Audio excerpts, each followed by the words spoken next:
রংপুরের ডিসি আপনি আবু সাইদের করেন, কারণ আবু সাইদের রক্তের কারণে ডিসি সাহেব চাকরি পেয়েছেন। আপনারা আজকে মেম্বার হইতে পারবেন। হাইকোর্টে যেদিন বিচারকদের করলেন, এর চাইতে বড় জায়গা তো আর বাংলাদেশে কিছু নাই। আসিফ নজরুল সেই ইয়েতে আপনাদেরকে টাকা দিয়েছে 30 কোটি, সেইখান থেকে আসিফ নজরুল করেছে মিনিমাম 1000 কোটি টাকা, মিনিমাম 1000 কোটি টাকা শুধুমাত্র বিচারক নিয়োগে আসিফ নজরুল ইনকাম করেছে। আবু সাইদের ভাই যে বক্তব্যটা দিয়েছে এটা সম্ভবত কোনো কারণে, আমি ওনার বক্তব্যটা রিপ্লাই পরে দিচ্ছি। আমার দুইটা প্রশ্নের কথা বলেছিলাম, সেটা হলো এই ফ্যাসিবাদের দোষর যারা আছে অনেকেই গ্রেপ্তার হচ্ছে, সাজা পাচ্ছে বা জেলে যাচ্ছে, কিন্তু বিচারালয় থেকে আপনার অনেকেই জামিন পাচ্ছে। এরকম বহু অভিযোগ আমরা সেন্ট্রাল অফিসে যারা থাকি, আমাদের পার্টি অফিসে অনেক অভিযোগ আসে। তো আমার প্রশ্ন হলো, অ্যাটর্নি জেনারেল তো বিএনপির পক্ষ থেকে নিয়োগ করা হয়েছে, তো আপনারা বিএনপির পক্ষ থেকে বা অ্যাটর্নি জেনারেল এই কুখ্যাত সন্ত্রাসীদের জামিনকে আপনারা বাধা দিচ্ছেন না কেন বা সমালোচনা করতেছেন না কেন? আর জাতীয় ঐক্যের আমি বলবো যে যেহেতু বিরোধী সকল মত, আওয়ামী বাদে সকল বিরোধী মত একসাথে আমরা আন্দোলন করেছি, আসেন আমরা দেশটাকে নতুন করে সুন্দরভাবে গড়ে তোলার উদ্যোগ নেই। তো উদ্যোগ নেওয়ার জন্য আমাদের একটি নতুন সংবিধান প্রয়োজন, নতুন ঘোষণাপত্র প্রয়োজন। আমরা সবাই মিলে একটি নতুন সংবিধান বা সংস্কারের আলোকে একটি সংবিধান প্রণয়ন করি এবং সেই সংবিধানের আলোকে পরবর্তীতে যারাই রাষ্ট্র ক্ষমতায় আসবে তারা যেন ফ্যাসিবাদ সংবিধান তৈরি করতে কতদিন সময় লাগে এটার আপনার কোনো আইডিয়া আছে? আমাদের যে সংবিধান, এই সংবিধান তো আমাদের না, শেখ মুজিবরে ইন্ডিয়া দিয়ে গেছে, বাস ওইটার খসড়া টসড়া অনুমোদন করা শেষ। গণপরিষদে যারা ছিল কারোর ইটি না নিয়ে ওনার পছন্দের কয়েকজনকে নিয়ে 34 জনকে নিয়ে আমাদের সংবিধান বানায় ফেলে। আমাদের সংবিধান ভারতের লেখা দেয়, এটা আমাদের সংবিধান না। তো আপনি এটা করতে গেলে তো আপনার 5 বছর সময় লাগবে। 5 বছর সময় আপনাকে কেমনে দিবে? কিন্তু এই বিষয়টার সমাধান দিয়েছেন যে জাতীয় ঐক্যমত্য যে কমিশনটা আছে, এই কমিশন একটি সংস্কার রিপোর্ট প্রতিটা দলের কাছে দিয়েছে, কি কি জিনিসের সংস্কার প্রতিটা দল চায়। এই রিপোর্টটা 23 তারিখে বিএনপি জমা দিবে, আমরাও জমা দিব। ওই রিপোর্টের ভিত্তিতে, জাতীয় ঐক্যমতের ভিত্তিতে একটি নির্বাচনী রোডম্যাপ আসবে এবং সংস্কার ঘোষিত হবে এবং একই সাথে নতুন সংবিধান প্রণয়নের জন্য একটি গণপরিষদ নির্বাচন এবং একই সাথে একটি সংসদ নির্বাচন আমরা চাচ্ছি। যদি এটাও সম্ভব না হয়, একসাথে গণপরিষদ এবং সংসদ নির্বাচন যদি সম্ভব না হয়, তাহলে একটাই সংসদ নির্বাচন হোক।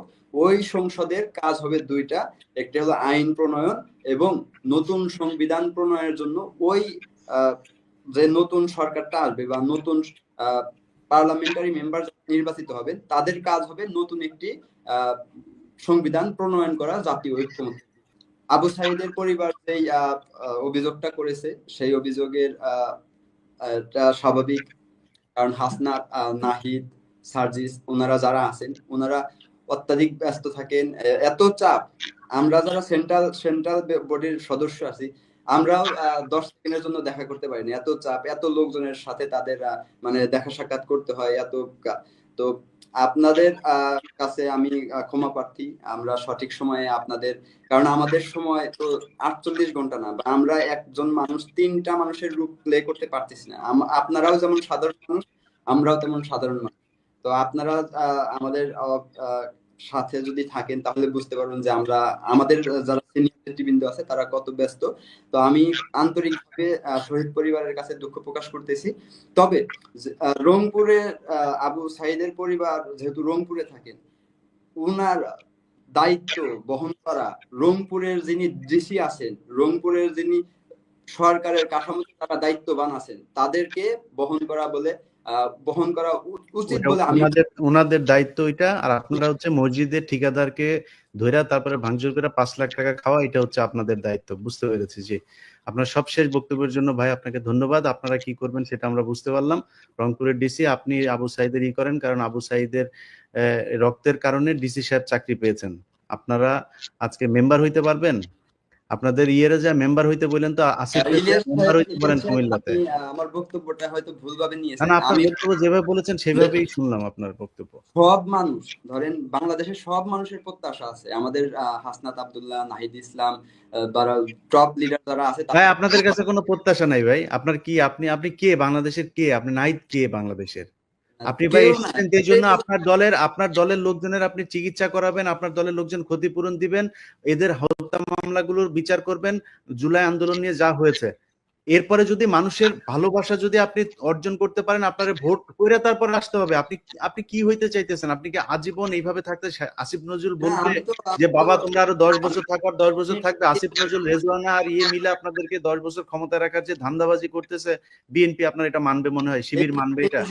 আমি অপোজ করি, আমি তাদের কথার সাথে আমরা একমত না। আমরা চাচ্ছি যে একটা রোড ম্যাপের মাধ্যমে সংস্কার কমিশনের ঐক্যমতের ভিত্তিতে একটি নির্বাচনের রোডম্যাপ ঘোষিত হোক, এবং আমাদের যেহেতু নতুন সংবিধান প্রণয়ন করতে হবে দেশটাকে সুন্দরভাবে এগিয়ে নেওয়ার জন্য, এই বিষয়ে আপনাদেরকে ভাই কিছুই করতে হবে না। আপনি যেগুলো আপনার সবশেষ বক্তব্যটা আমি মনে হয় এটা শুনতে চাচ্ছিলাম, বরং আপনার চাইতে ছাত্রদল ছাত্র শিবির যে কথাটা বলেছে, আমরা আওয়ামী লীগের প্রশ্নে আমরা এই জায়গাগুলো ঠিক করব। আপনাদের ওই বক্তব্যটা যদি আপনারা ঠিক রাখতেন, বা এই দেশের মানুষ চেয়েছে, বিশ্বাস করেন, আমি বিএনপির একজন আছে তাকে সামনে রেখেই বলছি, বিএনপি এই দেশ চালিয়েছে, বিএনপির সময় দুর্নীতি হয়েছে, বিএনপির সময় মানুষ প্রত্যাশা পূরণ করতে পারে নাই, বিএনপির প্রতি মানুষের ক্ষোভ আছে, মানুষ চেয়েছিল বিএনপি আওয়ামী লীগের বাইরে একটা নতুন কিছু আসুক, যারা কিনা দেশটাকে কোনো কিছুই থাকবে না, কোনো কিছুই থাকবে না। সেইখানে আপনি 1.5 দিনের উপদেষ্টা হয়ে আপনারা যে ধান্দাবাজি শুরু করছেন, আপনাদেরকে মানুষ মনে হয় যে বিএনপির চাইতে ইতে জায়গা দিবে, বিএনপির উপরে নিয়ে জায়গা দিবে? আমরা বারবার অপোজ করতেছি, আমরা সরকারের কোনো পার্ট না। সরকারের যদি কোনো ভুল থাকে, ভাই আপনার কি মনে হয় আমরা এখানে যারা আছি, যারা শুনছে এগুলো, তা আমরা কি মানে দৃষ্টি প্রতিবন্ধী নাকি মানসিক প্রতিবন্ধী? আপনি বলছেন সরকার নেই, আপনি সরকার পদত্যাগ করেছেন? আপনারা সরকারের যদি কোনো ভুল কাজ থাকে আপনারা সমস্বরে প্রতিবাদ করেন, সমালোচনা করেন। আমরা ছোট মানুষ, আমরাও যদি ভুল করি আমাদেরও সমালোচনা করেন। আমরা শুনেন, হত্যা মামলার আসামিদেরকে ধরার জন্য আমরা কথা বলবো কেন? আপনারা কথা বলবেন, আমরা আপনাদের পিছনে থাকবো। আমরা তো বারবার আলটিমেটাম দিচ্ছি। কোথায় আলটিমেটাম দিচ্ছেন? আপনি যেদিন কিনা আপনাদের বলি, এখন হাইকোর্টে যেদিন বিচারকদের করলেন, এর চাইতে বড় জায়গা তো আর বাংলাদেশে কিছু নাই। হাইকোর্টের মতো জায়গায় আপনি বিচারকদেরকে আপনি 1 ঘন্টার মধ্যে আপনি সরাই দিলেন। আসিফ নজরুল সেই ইয়েতে আপনাদেরকে টাকা দিয়েছে 30 কোটি, আপনারা নিয়ে তারপরে হাইকোর্টে হাজির হয়ে গেলেন, হাইকোর্ট থেকে বিচারকদের সবাইকে সরাই দিলেন। সেইখান থেকে আসিফ নজরুল করেছে মিনিমাম 1000 কোটি টাকা, মিনিমাম 1000 কোটি টাকা শুধুমাত্র বিচারক নিয়োগে আসিফ নজরুল ইনকাম করেছে। আওয়ামী লীগের সব লোকজনকে সে ওইখানে বসিয়ে রেখেছে। আপনি জাজদের খোঁজ নিয়ে দেখেন গিয়ে জুডিশিয়ালের কি অবস্থা। যে কোনো কারোর কাছে আপনি বলেন, আমি যদি মিথ্যা বলি আমার এটার জবাব দিতে বলেন আসিফ নজরুলকে। আপনার কোন একজন মানুষ, কোন একজন সুস্থ মানুষ আইন মন্ত্রণালয় এখন আওয়ামী দোষর মুক্ত আছে, তারপর আপনি দুর্নীতি করে থাকে, এটার এভিডেন্স সহকারে আপনারা আপনারা এখন জান না কেন? আপনি সময় টিভিতে খুনির আসামি, আপনি আইন মন্ত্রণালয়ে মাসুমের বিরুদ্ধে যান নাই কেন? আর আসিফ নজরুল বললো আর আপনারা মব নিয়ে চলে গেলেন, হাইকোর্টে যা বিচারকদের অপসারণ করে দিলেন, ছুটিতে পাঠাই দিলেন। এখন যান না কেন? মাসুমরে সরাইতে যান না কেন? আসিফ নজরুলের সাথে প্রথম আলোর ব্যাপারে আপনার কি কোনো সন্দেহ আছে যে প্রথম আলো এই দেশে ইসলামী জঙ্গি রাষ্ট্র হিসাবে প্রতিষ্ঠা করতে চায়? এটা পৃথিবীর কাছে জানাচ্ছে, এই ব্যাপারে কোনো সন্দেহ আছে নাকি আপনার? আপনি তার এখানে গেলেন কেন?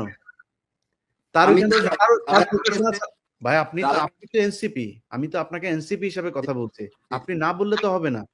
আপনার আসিফ গেল, আপনার কি মনে হয় জনগণ বুঝে না? আসিফ তো সরকারের প্রতিনিধি হিসেবে গেছে। সে তো আপনাদেরও, সে কি বিএনপি হিসাবে গেছে? আমরা সরকারের কেউ না। যদি সরকার কোনো ভুল করে তাহলে সেটা একান্তই সরকারের দায়। আপনি তো ভাই হাস্যকর কথাবার্তা বলছেন, এটা নিয়ে আপনার সাথে আমি করি না, তর্ক করতে চাই না, এটা তর্ক করার জন্য বলি নাই ভাই। এখনো বলি, এখনো আপনাদেরকে সময় দিতে চাই। যদি আসলেই মনে করেন রাস্তাঘাটে ঠিক মতো বের হইতে চান, সম্মান নিয়ে হাঁটতে চান, দেশে থাকতে চান, আপনাদেরকে জনগণের পাশে থাকতে হবে। জনগণের পাশে যদি না থাকেন, কালকে আমি আপনাদের বলে রাখলাম, ভবিষ্যৎবাণী করে রাখলাম, আপনি দেশে থাকতে পারবেন। আপনার এই এনসিপির যারা উপরে আছে তারা দেশে থাকতে পারবে না। এরা কালকে ছাত্রদল পেটাবে, ছাত্র শিবির পেটাবে, যেখানে যায় সেখানে পেটানি খাবে। আমি আপনার ভবিষ্যৎবাণী দিয়ে রাখলাম। অতএব যেটা করা লাগবে ভাই, 2 টাকায় ঠিক হন, শহীদ হয়েছে তাদের টাকা পয়সার হিসাব করেন। আজকেও আমরা আওয়ামী লীগের নিষিদ্ধের বিষয়ে আমরা বিক্ষোভ মিছিল করেছি। আজকে কেন? 8 মাস পরে আজকে কেন আপনারা এটা বিক্ষোভ মিছিল করলেন? আমরা প্রথম দিক থেকেই বলে আসতেছি, প্রথম দিক থেকে আপনারা করে বলে আসেন না, প্রথম দিকে আপনাদের কোনো কর্মসূচি ছিল না। আপনারা লুটপাট নিয়ে ব্যস্ত ছিলেন, এনসিপির যারা উপরে বসায় দিয়েছেন তারা লুটপাট নিয়ে ব্যস্ত ছিল, বিভিন্ন জায়গায় তদবির বাণিজ্য এগুলো করছিলেন। আসিফ নজরুলের পেছনে পেছনে ঘুরেছেন, প্রথম আলোর বই লিখেছেন, প্রথম আলোর প্রকাশনা থেকে বই বের করেছেন, এগুলো করেছেন আপনারা। তো এগুলো করে বাংলাদেশে টিকতে পারবে না। যদি মনে করেন যে সোশ্যাল মিডিয়া কোনো কিছুই না, এরকম না বিষয় না। আসিফ নজরুল এখনো ক্ষমতায় আছে কিন্তু পোস্ট করতে পারে না, বুঝেন না?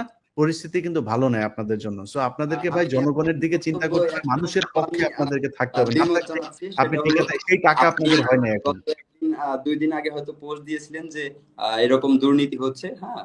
তো আমি চাই আপনি যদি কোনো পোস্ট দেন সেক্ষেত্রে আপনি প্রমাণ সহকারে পোস্ট দিবেন, তাহলে আমাদের বিশ্বাসযোগ্যতা অর্জন হবে। আহ প্রমাণ ছাড়া কোনো কিছুতে অভিযোগ করা আপনার আপনি যেহেতু দেশব্যাপী পরিচিত, আপনার কাছ থেকে যাতে এটা আশা করে না। আর আমি প্রথম আলো যে যাদেরকে জঙ্গি বানিয়েছে, এই যে জজ মিয়া নাটক, এটা 21শে আগস্ট নিয়ে আমি একটা অনুসন্ধান করেছি, প্রমাণ সহ। দেখেছেন আপনি সেটা? না, দেখা হয়নি, দেখেন নাই? তবে জি, দেখা হয়নি। দেখেন নাই? এই ইয়ে সুমন ভাই দেখেছেন? ইয়ে আনিস, ইয়ে ভাই আপনার এই অনুষ্ঠানটাতে তো আমি আপনার সাথে সম্পৃক্ত ছিলেন। তো সেখানে তো দেখানো হয়েছে যে প্রথম আলো করে, প্রথম আলো কি প্রমাণ দিয়েছিল না? প্রমাণ ছাড়াই তো আপনাদেরকে মিথ্যা তথ্য দিয়ে তারপরে দিয়ে দিল 2 কলম লিখে। তো আমি লিখলে হবে না কেন? বাংলাদেশ সেনাবাহিনীর অফিসারদেরকে, আপনাদের অভিভাবক, বাংলাদেশ সেনাবাহিনীর কমান্ডোদেরকে জঙ্গি বানানো, সিটিটিসির সাথে এটা তো প্রমাণ নেই আমার কাছে। আমি কি প্রমাণ দিতে পারবো? প্রথম আলো লিখেছে যে মেজর জিয়ার বাবা বলেছে যে সে হচ্ছে গিয়ে জঙ্গি, আমরা তার সাথে, সে ছোটবেলা থেকেই নাকি সে এরকম উগ্রপন্থায় বিশ্বাসী ছিল। প্রথম আলো যদি আপনার দেশ বিরোধী হয়, তাহলে বিএনপি, জামাত সহ যত বড় দল আছে তারা এখন পর্যন্ত কেন প্রথম আলোর বিরুদ্ধে কোনো কথা বলতেছে না? সেটা তো তাদের ব্যাপার, সেটা তো তাদের ব্যাপার। সেখানে যারা গিয়েছে, শোনেন, আমি আজকে এই কেন্দ্রীয় ছাত্র দলের আপনার জয়েন্ট সেক্রেটারিকে নিয়ে আমি এখানে শো করছি। আপনি কি জানেন যে আমি মির্জা ফখরুলের ব্যাপারে জিরো টলারেন্স আছে? কেন আছে জানেন? কারণ সে গিয়েছিল। শিমুল ভাই যাক, কালকে আমি দেখি না ওনার প্রথম আলোর কোনো জায়গায় মাখামাখিতে। আমি তো ওনার বিরুদ্ধে, তারেক রহমানরা যাইতে বলেন না। আমি ওপেনে বলে গেলাম, তারেক রহমানকে আইসা যাইতে বলেন প্রথম আলোর অফিসে, তারপরের দিন থেকে দেখেন না গোষ্ঠী শুদ্ধ উদ্ধার করে ছেড়ে দেব। ইলিয়াস আপনার সাহেব, দল গিয়েছে 2 দিন আগে, আপনার দল গিয়েছে সেখানে যায়, তারপরে আপনারা করেছেন কেন? আপনার কাছে একটি অনুরোধ থাকবে। আপনার অনেকগুলো অভিযোগ আমরা দেখেছি, আপনি আমাদের সিনিয়র নেতৃবৃন্দ যারা আছে তাদেরকে একদিন নিয়ে আসেন, জবাবদিহি করেন। পাশাপাশি সিনিয়র নেতৃবৃন্দরে আবু সাইদের ভাই পায় না, আমি কোত্থেকে পাবো বলেন? আবু সাইদের ভাইতে আপনাদের পান না? অনেক ব্যস্ত ভাই, মসজিদ, মাদ্রাসা, এবং যারা আছেন, আমি